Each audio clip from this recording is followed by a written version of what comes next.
ఈ అరుపులకి ఎక్సైట్ అయ్యి ఒకసారి మాట్లాడితేనే ఏమైంది చూశారు కదా.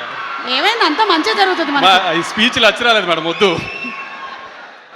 సరే, మీకు మా రవితేజ గారి సినిమాల్లో ఈ 75 సినిమాల్లో మీకు ఇష్టమైన సినిమా ఏది? నాకు రవితేజ గారి సినిమాల్లో వెంకీ బాగా ఇష్టం మేడం. వెంకీ, అందుకే వెంకీ అట్లూరి గారు కంటిన్యూ అవుతూ ఉన్నారు మనకి, అర్థమైంది. ఓకే, అండ్ ఈ సినిమాలో మంచి కామెడీ ఉంటుందా?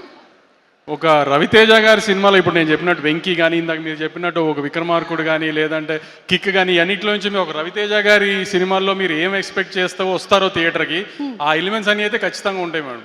ఓకే, అంటే కంప్లీట్ మనకి సూపర్ ఫైట్స్, డాన్సులు, మీరు చెప్పిన ఎలిమెంట్స్ అన్నీ ఉంటాయి. ఇప్పుడు నేను సూపర్ బంపర్ ఏదో అన్నాను అనుకోండి, మళ్ళీ రేపు వేసుకుంటారు. ఎందుకు ఏమి చెప్పండి, వాళ్ళు థియేటర్లో చూసి బాగుంది అని వాళ్ళే మెసేజ్ చేస్తే బాగుంటుంది కదా. ఈసారి నేనేమన్నా అని తర్వాత వాళ్ళని తిట్టి ఇవన్నీ ఎందుకు, థియేటర్లో చూసి వాళ్ళే చెప్తారులేండి. ఈసారి కొంచెం పాజిటివ్గానే చెప్తారని నాకు నమ్మకంగా ఉంది గట్టిగా. అందుకని నేనేం మాట్లాడలా, వాళ్ళ దగ్గరే విందామని ఈసారి.